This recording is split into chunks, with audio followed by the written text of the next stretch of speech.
Vestían la piel de un jaguar y caminaban como depredadores entre los hombres. Se les llamaba Océlome, los guerreros jaguar. No eran soldados comunes, eran la élite de la guerra, elegidos no solo para combatir, sino para capturar prisioneros destinados al sacrificio. Para alcanzar ese rango, un joven debía atrapar 4 enemigos en batalla. Solo entonces se le permitía portar la piel del jaguar, con manchas que evocaban la oscuridad, colmillos y garras que sembraban miedo en el campo de guerra. El jaguar, dueño de la noche, era el símbolo de su poder, un animal ligado a Tezcatlipoca, dios de la guerra, de la magia y del destino inevitable.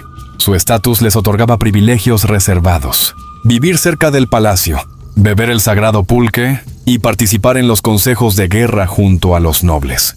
Pero más allá de todo privilegio, eran cazadores de hombres, guerreros que ofrecían corazones a los dioses, convirtiendo la guerra en un ritual sagrado.